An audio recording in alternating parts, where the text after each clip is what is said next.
we're going to be talking a bit about the benefits of coaching and why coaching. I'll hand a bit of that over to you in terms of setting the scene. Yeah, of course. Yeah. So one of the big topics that comes up a lot as people are deciding if they want a coach and or if they want to become a coach even is, what are some of the benefits of coaching and how can coaching sort of transform, change, influence, impact someone's life? So I thought what could be fun to start with is just sort of getting your perspective on, what you see as the overarching benefits of coaching for some of the folks and client base that you work with. And then we can talk a little bit about some of the more specific benefits of coaching that the research has found over the last few years. So I'll kick it back over to you to see, what would you say are some of the bigger benefits to coaching, both from a client perspective, and I'm curious to hear what you think from a coaching perspective as well, benefits for a coach. Oh, there's so many. I mean, anyone who's heard from me or knows me a little bit, I'm about all things coaching. I mean, my own business is called Coachability. So I'm always looking at, how do we, even if in my business, I'm a consultant as well as a coach, I am a mentor as well. I do training and facilitating. I'm always looking at how do we incorporate coaching informed practices into everything that I do and everything that we do as a business from that positive psychology perspective. I think, and I've talked with John before about the benefits of coaching. First, I've got to, it started with me. All started with me actually experiencing coaching myself. And I cannot emphasize enough to anybody who's interested in becoming a coach, or if you want coaching for your organization, experience some coaching. It's just pure magic. It was one of the most life-changing things that happened for me, was having that coaching myself. It was 15 odd years ago when I had that coaching, and I'm actually really good friends with my coach now. But I think one of the things that I realized in that was that self-discovery process. And I know that we're going to be talking about the benefits of coaching in terms of self-awareness and self-confidence and setting goals. And I still have a coach. For me, it's really important to walk the walk and talk the talk, even though I've been doing this for a long time.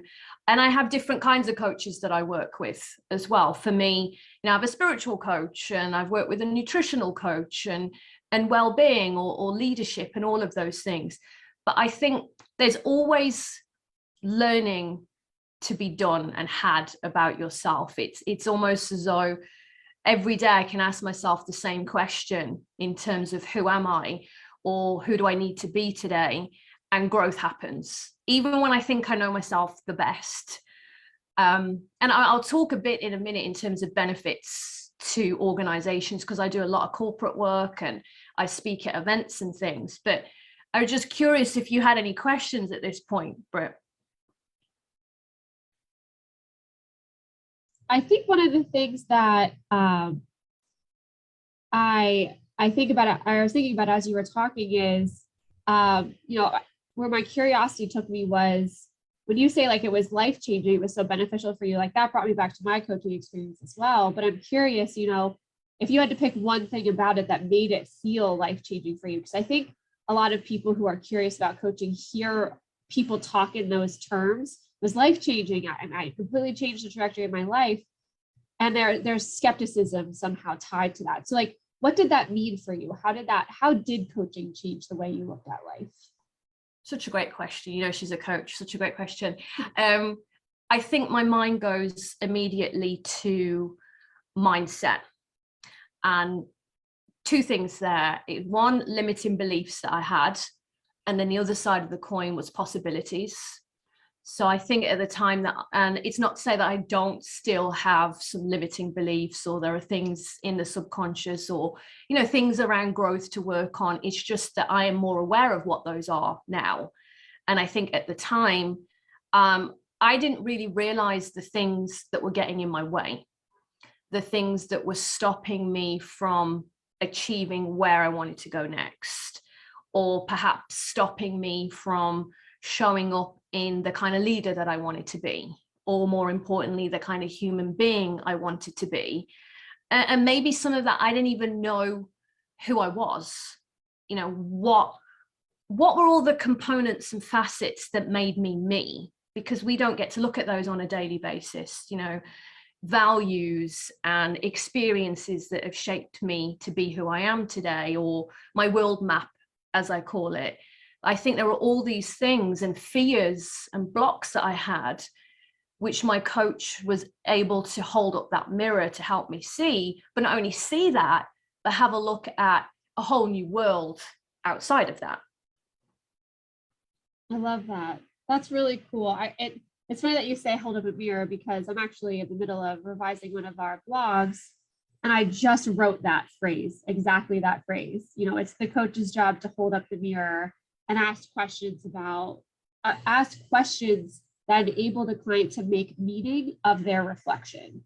So it's not just what do you see, that's important, that's the first step, but it's what you see, how does that what you see change how you feel, or how do you want to change what you see? And I'm not talking about physically anymore, but like, what are those things?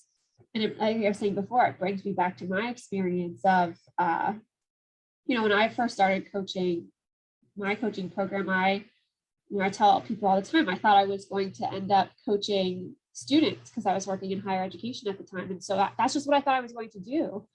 And in my 6-month program, I took advantage of the fact that we do practice coaching in every class. And I brought real problems and real things I was thinking about. And by the end of that program, 6 months, I had rediscovered my love of writing, which I had sort of pushed down into the depths of my soul for years. And I started my own writing business about 2 weeks, maybe 3 weeks after my coaching, my 1.0 program was over. And I've been doing writing coaching ever since. And that's not anywhere near where I thought I was going to be when I started. So I agree, there's that life-changing feeling to it. And it all starts with that self-awareness piece.